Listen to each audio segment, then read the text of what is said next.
Bueno, Germán, ahora sí tenemos el gusto de saludar a Vanina Biasi.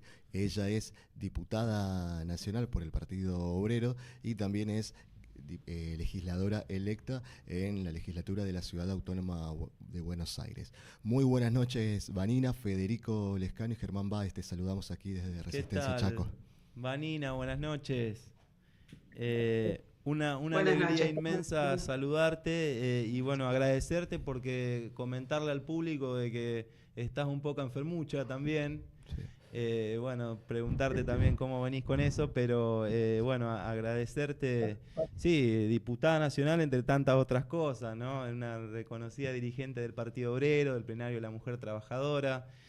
Justamente este año, acá cerquita, a escasos 15 minutos en un cole de línea, estamos cruzando el puente a la provincia de Corrientes y este año se va a desarrollar el Plenario de la Mujer Trabajadora acá. Acá este programa es un streaming que hacemos chaqueño, La Piedra en el Zapato. Yo te comentaba antes que bueno, se llama así en nombre bueno, en honor a Franco Martínez, que es un compañero del Partido Obrero que armó el Partido Obrero de La Pampa y que tenía un programa de radio que se llamaba La Piedra en el Zapato. Entonces, bueno, en memoria le pusimos ese nombre. Y un poco, bueno, un programa que analiza la situación política, nacional, internacional, de la provincia, entrevistando a trabajadores de distintos lugares, a figuras, bueno, de la cultura. Y en este caso, bueno, entrevistándote a vos, diputada nacional de los trabajadores. Bueno, también ha sido en esta elección de la legislatura porteña, ha renovado nuevamente, ha sido candidata también por la legislatura en esta última elección. Y bueno, y hoy en el día hemos hecho un análisis sobre la situación internacional, esta situación que estamos viviendo ahora con el ataque, ¿no?, que se ha visto de Israel a Irán, el ataque que se viene dando y el genocidio que se viene perpetuando en Gaza. Y bueno, y sin duda queríamos preguntarte sobre, bueno, cómo venís vos procesando justamente este ataque que ha llevado en tu contra por justamente defender a la población palestina contra este ataque genocida, ¿no?, del gobierno sionista. Y también un poco, bueno, hacer un análisis de la realidad sin duda nacional después de este proceso, de esta condena que ha tenido Cristina Fernández de Kirchner, y me parece que ha sido un tema bastante importante de análisis nacional, también con repercusiones en la provincia, así que sobre eso también nos gustaría estar hablando con vos. Así que bueno, saludarte, Vanina, y bueno, y ya para hacer introducción, bueno, sobre esto, cómo vivís vos, cómo venís viviendo esta situación, ¿no?, este ataque que has recibido. Bueno, primero que nada, un gustazo realmente hablar con ustedes y nada, un honor estar compartiendo con ustedes acá un poquito el análisis nacional e internacional.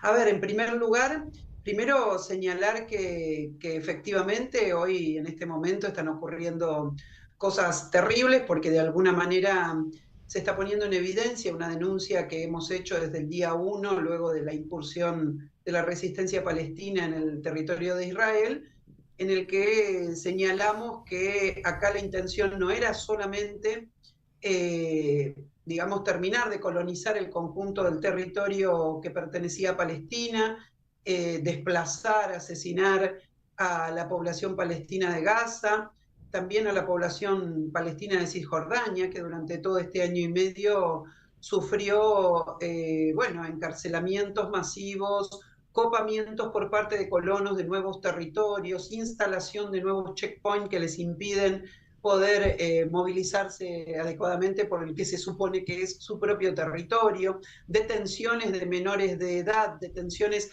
administrativas, que esto significa que se los llevan del territorio palestino y no se sabe dónde están. Se calcula que en este momento Israel tiene a más de 10.500 palestinos detenidos, buena parte de ellos bajo estas condiciones que son secuestros, ¿no? O sea, Israel también tiene sus propios rehenes del pueblo palestino. Así que, sin lugar a dudas, hoy lo que estamos viviendo es el propósito final que tenía el Estado de Israel, que es la conformación del llamado Gran Israel, y al mismo tiempo de que este escenario bélico le diera la posibilidad de responder a las necesidades de Estados Unidos.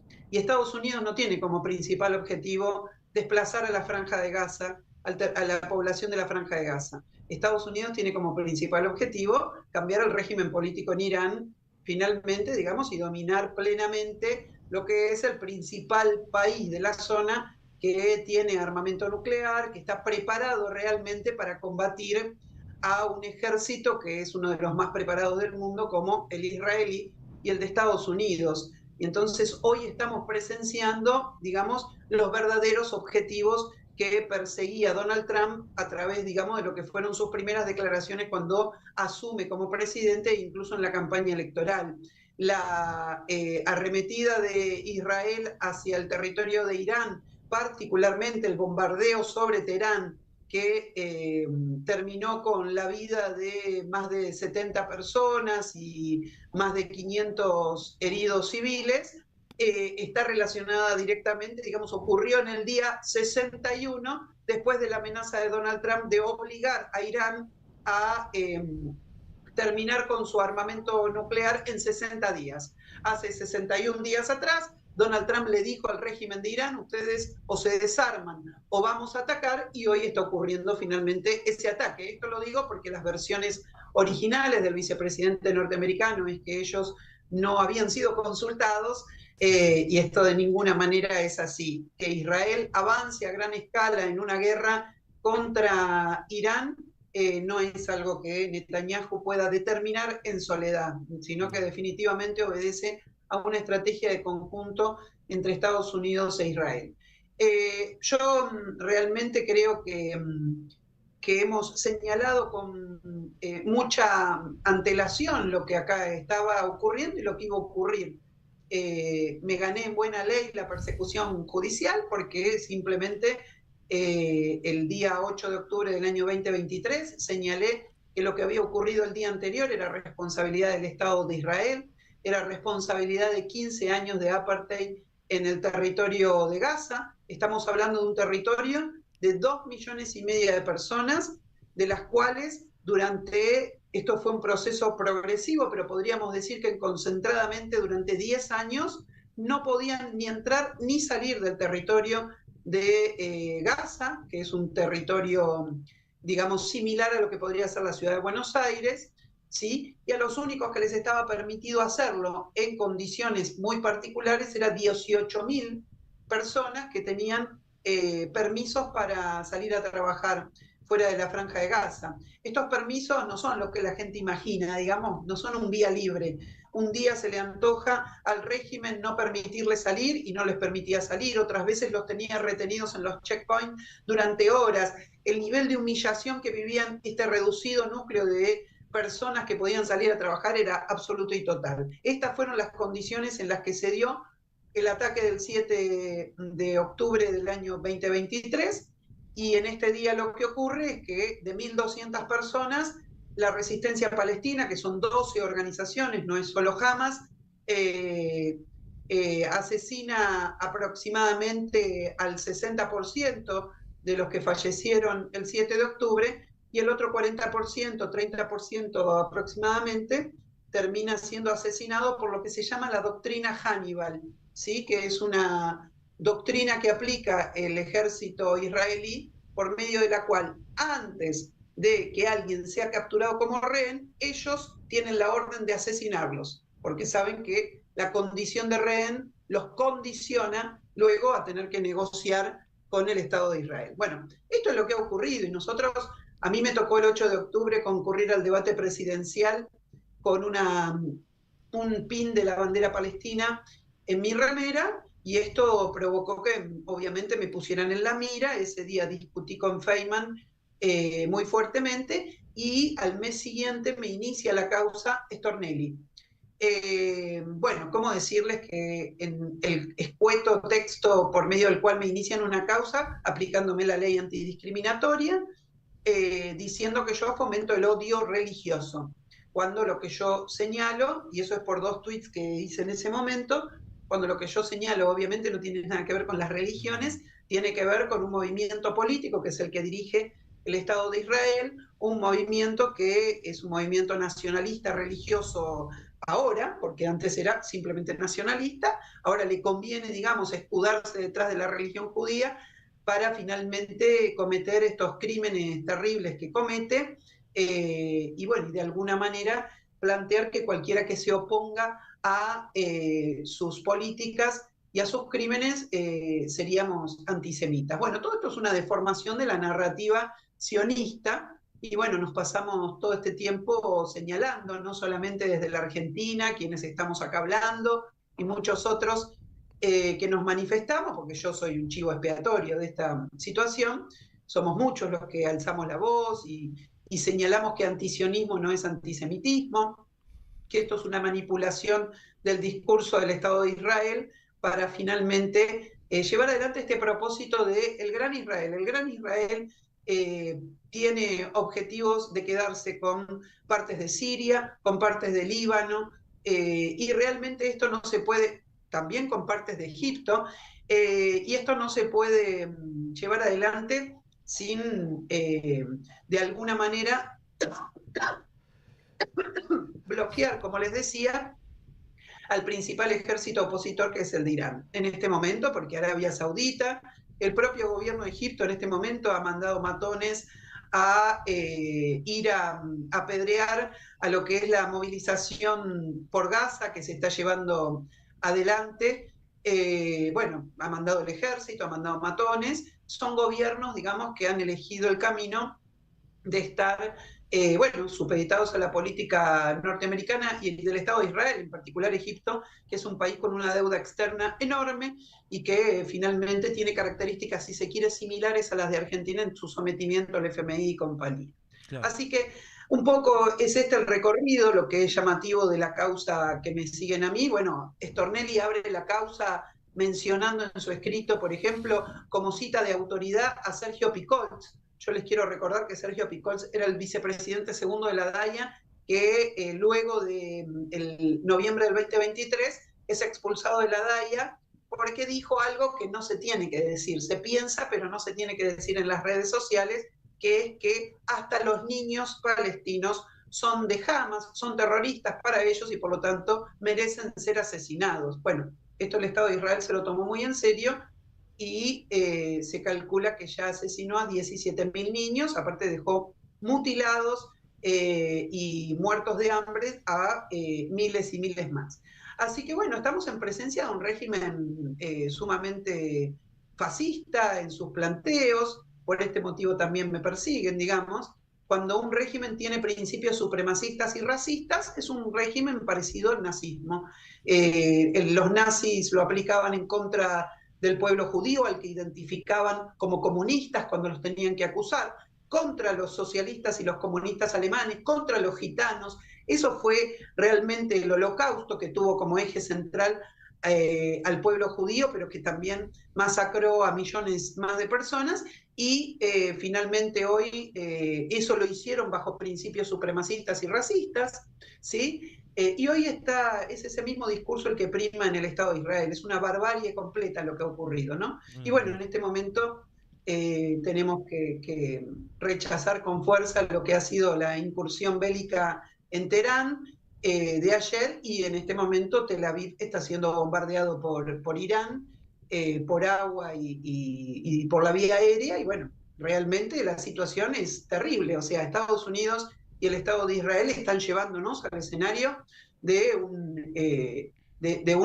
contexto bélico que, bueno, no sabemos el alcance que va a tener, y en esto nos ha comprometido de forma impresionante, como ya nos pasó en los 90, el gobierno de Javier Milei, que fue a hacer profesión de fe al Muro de los Lamentos, que le ha demostrado a Netanyahu que es de los pocos amigos que tiene en el mundo, junto con el presidente de Paraguay, el presidente de Kosovo y un par más. No hay nadie más que se pronuncie en una defensa tan cerrada de Netanyahu, y bueno, hoy estamos expuestos absolutamente a nivel internacional, producto de esa política absolutamente irresponsable, del memorándum que firmó para que el Estado de Israel nos provea de armas y de elementos de defensa. Y bueno, todo esto es un escenario trágico en el mundo y también para la Argentina, ¿no? Sí, sí, sí, sin duda. Disculpen la extensión, pero tenía que... No, perfecto, perfecto, porque justo yo te iba a hacer alusión a eso, ¿no?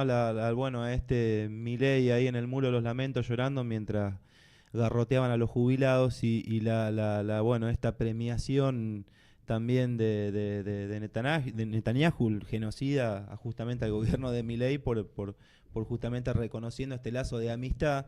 Y bueno, y otra cosa que me parece importante que señalar, digamos, eh, a favor del reclamo a favor de esta política en contra de este genocidio, el levantamiento popular en distintos países, incluso en Estados Unidos, Francia, incluso dentro de la comunidad misma judía, que sin duda rechaza toda esta política genocida que está llevando adelante el gobierno de Israel, como vos bien nombraba, sin duda con el apoyo directo de Estados Unidos en esta política capitalista de expansión, ¿no es cierto? Sí, también en la final de la Champions que se jugó entre Milei fue repudiado por los judíos israelíes en la Universidad Hebrea, y eso es un punto muy importante, ¿no? Porque, bueno, Claro. el sionismo de la Argentina nos quiere convencer de que no hay fisuras entre el judaísmo y el sionismo, nos quiere convencer, quiere acallar la voz de los judíos antisionistas que en todo el mundo se están pronunciando en contra de esta barbarie. Y bueno, la verdad es que fue muy importante que judíos no sionistas de la Universidad Hebrea repudiaran la presencia de Milei, ¿no? Sí, estaba comentando Vanina de que también en la final de la Champions, uno de los partidos más importantes del fútbol, que es mirado por millones de personas, los hinchas del PSG desplegaron banderas a favor de Palestina. Entonces, eso nos hace ver de que no solamente es un grupito de locos como nos quieren hacer creer acá protestando, sino que es algo masivo y a nivel mundial. Totalmente, y ha sido el factor fundamental para romper la narrativa oficial del sionismo. Eso, lo que vos contás son fenómenos populares que son emocionantes realmente. Los pueblos del mundo detestan el genocidio y en buena medida hay que señalarlo con mucha atención, porque por supuesto que el antisemitismo existe, o lo que conocemos es muy violento, que ellos pretendan digamos que los sionistas pretendan adueñarse de el término semita. Es absolutamente indignante, ¿no? Porque realmente si le asiste una pertenencia, digamos, al semitismo, eso es para el pueblo palestino, digamos, que son Claro. quienes hablan su lengua y quienes pertenecen efectivamente a una tradición semita, pero realmente no así Netanyahu, que es polaco, quiero decir, para que se entienda un poco la distorsión que hay al respecto de las historias bíblicas y la realidad de lo que se está viviendo, ¿no? Pero digamos que hoy el principal motor e impulso para cualquier tipo de presencia de antijudaísmo en el mundo justamente es el sionismo. El problema es la alianza o la pretensión del sionismo de escudarse, viste que ellos hablan mucho de escudos humanos, esto, aquello, bueno, ellos se escudan detrás del judaísmo, una religión con más de 5.000 años, una religión que practican millones de personas en el mundo, que nos ha dado una cultura humanista, intelectuales de fuste, gente pensante en todo el mundo. Ellos quieren adueñarse de esa pertenencia que se ha ganado un buen lugar en el mundo para cometer un genocidio. Entonces, si hay alguien que manipula la historia del judaísmo en el mundo, sin lugar a dudas, es esta corriente política bastante nueva en el mundo, que es el sionismo. El judaísmo es una religión con más de 5.000 años de existencia. El sionismo es una corriente política que existe hace 150 años y que hace 76 años terminó, digamos, o consagró la colonización del territorio que era Palestina y que contaba con sus habitantes que fueron desplazados y asesinados en lo que fue la Nakba, ¿no? Claro. Bueno, Vanina, no queremos abusar de tu tiempo, pero sin dudas que tendríamos que hacer una pequeña introducción sobre la situación política nacional, digamos, ¿no? Acá también ha sido en la provincia, bueno, también ha tenido repercusiones con movilizaciones, incluso se están desarrollando hubo algún intento de corte de puente acá en la interprovincial, se desarrollaron algunas movilizaciones con un fuerte operativo policial, ¿no? Una represión también de este gobierno de Esdero, que está completamente alineado, acá fue en esta última elección, con una alianza con el gobierno de Milei, justamente con un lema, se le puso al frente un lema de la dictadura militar que era Chaco puede, cuando la dictadura gobernaba acá en la provincia, y está aplicando sin duda todo el mismo aparato represivo que vemos todos los miércoles, que te vemos a vos también ahí participando de las movilizaciones en defensa de los jubilados, en defensa de la juventud, pero que son fuertemente, reprimidas por el gobierno. Similar sucede acá en la provincia, y sin duda que estaría bueno un poco desandar esta situación frente a la condena de Cristina Fernández de Kirchner, por lo menos lo que nosotros hemos tocado en el programa, una diferenciación sobre lo que significa un apoyo político al kirchnerismo y lo que significa una respuesta frente a una condena de proscripción, ¿no? Sobre todo en eso que fue algo que tratamos de desandar esta noche en el programa. Sí, a ver, es un tema muy importante. Efectivamente, nuestra posición, la del Partido Obrero, es una posición muy clara. Sabemos perfectamente que este fallo es un fallo proscriptivo que tiene como objetivo sacar del juego político a Cristina Kirchner, y al mismo tiempo sabemos perfectamente y vivimos en carne propia y padecimos en carne propia la enorme corruptela del gobierno de Cristina Kirchner. Y una cosa no quita la otra, y efectivamente lo que estamos en presencia es de la proscripción de la líder de un movimiento y de un gobierno en el cual hubo corrupción efectivamente, pero la intención de la Corte no es subsanar ese rumbo de corruptelas que es patrimonio común no solamente de los gobiernos de Cristina Kirchner, sino de todos los gobiernos capitalistas, sino que es el objetivo de la proscripción. Digo, nosotros vivimos en carne propia la corrupción del kirchnerismo y la combatimos en tiempo real, ¿sí? A nosotros nos asesinaron a un compañero como fruto de la denuncia de la corrupción que había entre la burocracia sindical de la Unión Ferroviaria y los funcionarios estatales del ferrocarril, en este caso del ferrocarril Roca, por marchar denunciando esa corrupción a cielo abierto que se daba en el pasado y se sigue dando en el presente. Mataron a Mariano Ferreira e hirieron muy gravemente a Elsa Rodríguez, quien hoy, una delegada del Polo Obrero de Berazategui, que hoy todavía, tiene consecuencias irreversibles de lo que fue el balazo que recibió en su cabeza. Entonces, a nosotros no nos van a venir a contar lo que es la corrupción de un gobierno. Si se hubiera investigado a fondo, nosotros conseguimos con nuestra lucha meter en cana a un dirigente sindical de la Argentina como José Pedraza, ¿sí? José Pedraza, cuando asesinaron a Mariano, era el líder número 1 del sindicalismo en la Argentina, y así lo había consagrado Cristina Kirchner en un acto que se había hecho en la propia Unión Ferroviaria. Y al lograr nosotros meterlo en cana, sin lugar a dudas, nada. La gente tiene que saber que luchando con el Partido Obrero se va a fondo en los objetivos.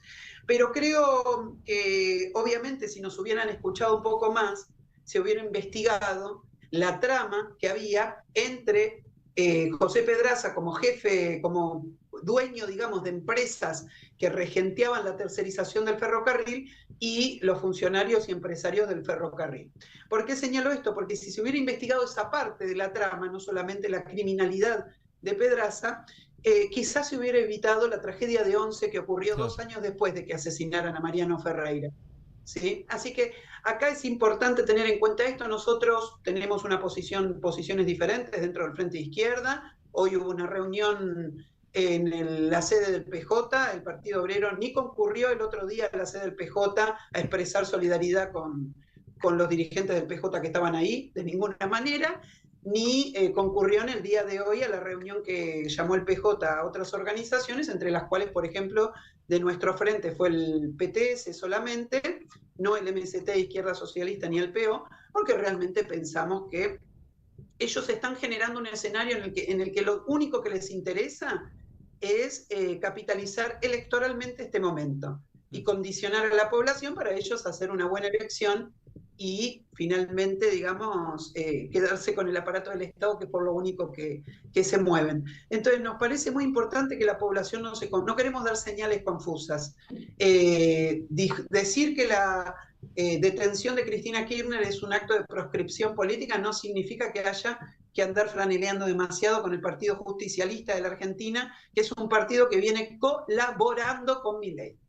No viene luchando contra Milei, viene colaborando. Le votaron el blanqueo de capitales, la reiterancia, la ley antimafias, le firmaron los pliegos para que pudieran elevar al Senado de la Nación la candidatura de Ariel Lijo como cortesano. O sea, realmente no se puede confundir al pueblo en nada, no tenemos nada que ver con el Partido Justicialista. Lo combatimos, son nuestros enemigos políticos, son responsables del hambre y la miseria de muchos trabajadores en todo el país. Lo que decimos con claridad es que lo que está haciendo la Corte Suprema no solamente es un golpe contra Cristina Kirchner, sino también un cercenamiento de las libertades democráticas y una intención desde el Poder Judicial de digitar quién puede ser candidato y quién no en la Argentina. Obviamente, imagínense, si yo voy a una condena, mañana van a venir a decir que una condenada por antisemitismo no puede ser candidata. Entonces está claro que hay un interés que es mayor incluso que la propia proscripción de Cristina, porque acá se está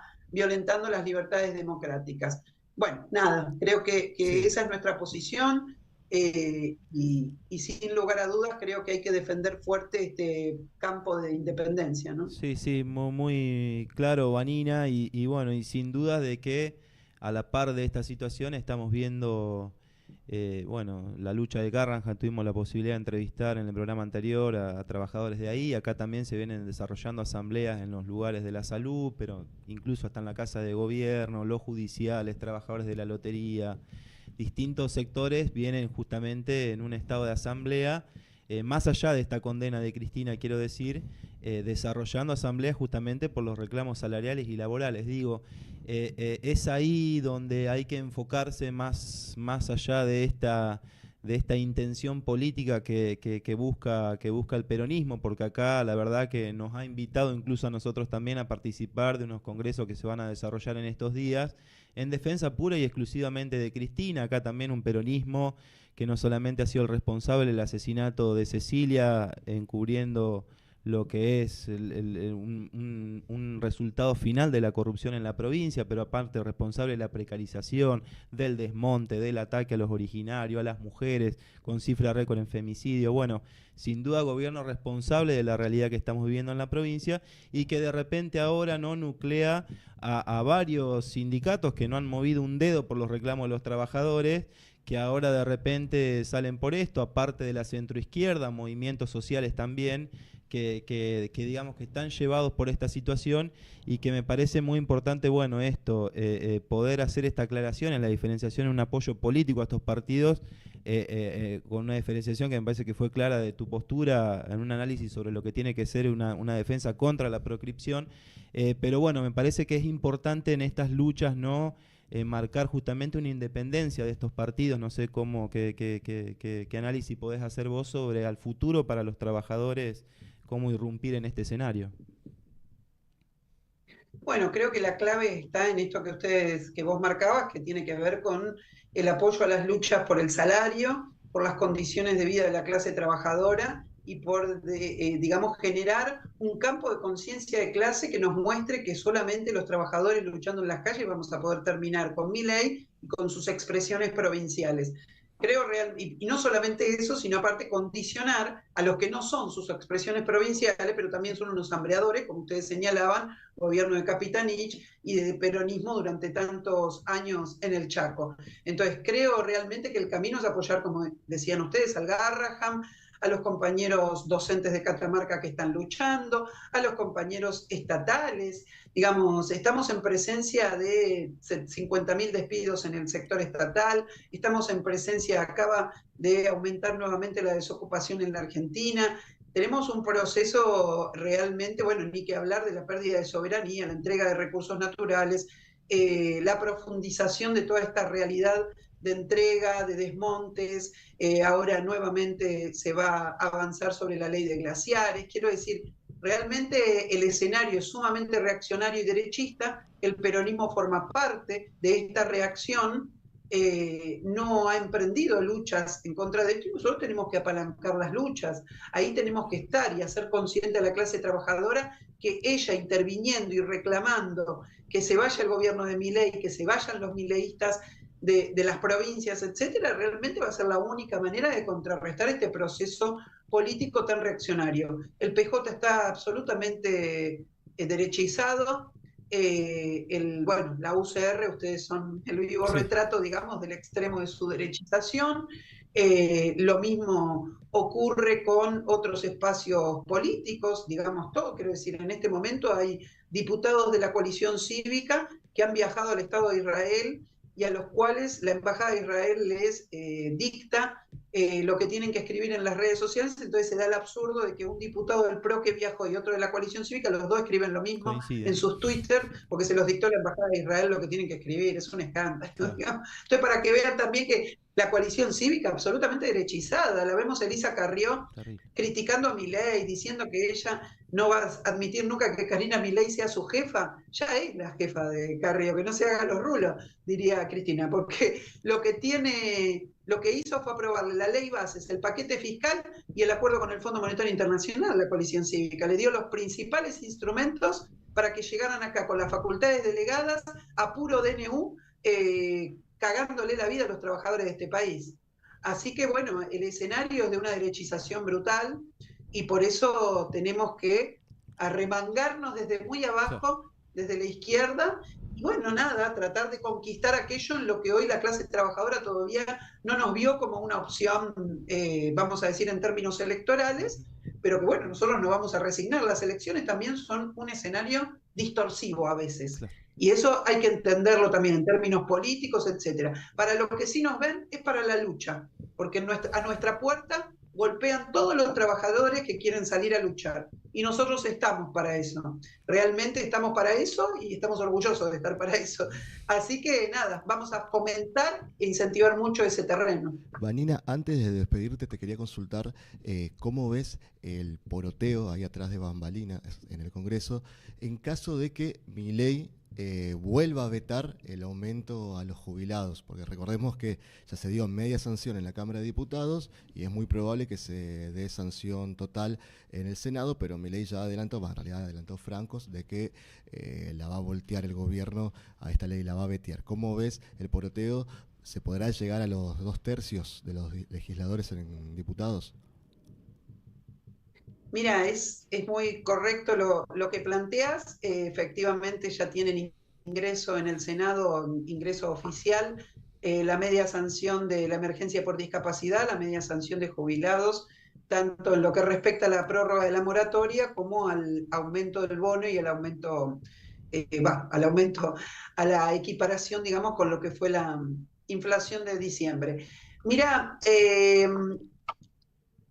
él tuvo un cupo muy acotado, digamos, en llegar a los 86 que necesita para bloquear el rechazo a su veto.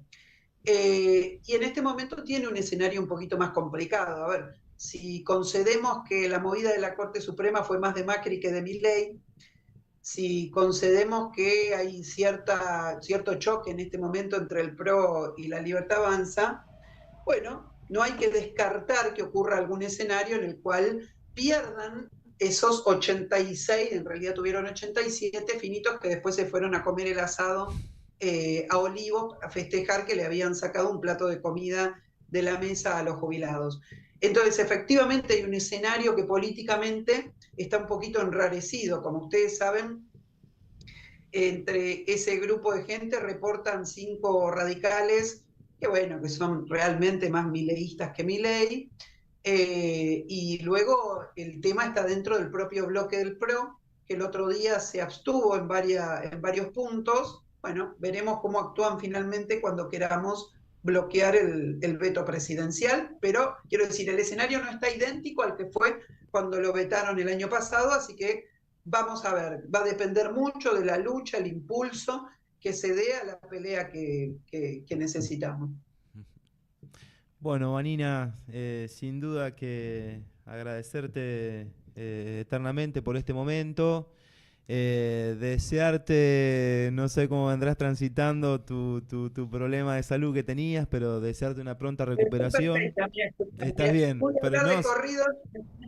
se te ve muy bien, pero bueno, pero un fuerte abrazo, te necesitamos más fuerte que nunca. Creo que has ganado un lugar y un espacio en la política nacional, lo digo desde acá, desde un poco el interior, ¿no? Lo que se ve, me parece que el protagonismo que has tomado vos como representante de los trabajadores, como mujer, como luchadora, bueno, sin dudas que vamos a necesitar muchas Vanina y mucha Vanina sana y fuerte para bueno, seguir acompañando las luchas, la lucha de los trabajadores, de los jubilados. Así que bueno, agradecerte Vanina por el momento, y bueno, y esperamos tenerte acá en el Encuentro de la Mujer. No sé cómo vendrán, sabemos que hace unos días se estrenó el streaming ahí con Romina, vos y la compañera acá de 14 toneladas, Julia. Julia es, Julieta. Sí. Sí, no me quería. Julián. No me quería confundir el nombre. Y bueno, no, nada, digo, esperamos encontrarlas y poder hacer de anfitriones, che, acá para recibir a todo el contingente que venga de mujeres, que hay muchas cosas que reclamar. Y bueno, y haremos fuerza desde acá ayudando en lo que sea necesario. Ahí nos vamos a ver. Che, un gustazo realmente. Y bueno, los voy a seguir con más atención. Bueno. Y es un muy buen producto el que llevan adelante acá. Así que felicitaciones. Bueno, muchísimas gracias, Vanina. Como decía Franco, te mando un abrazo de gol. Ay, qué lindo recordarlo. Bueno. Gracias también por eso, ¿eh? Bueno, la verdad que hermoso recuerdo. No, gran luchador. Abrazo grande. Gran abrazo, Vanina. Muchísimas gracias. Chao, Vanina. Hasta luego. Ahí pasaba la diputada nacional, Vanina Biasi. Vanina Biasi, ¿no?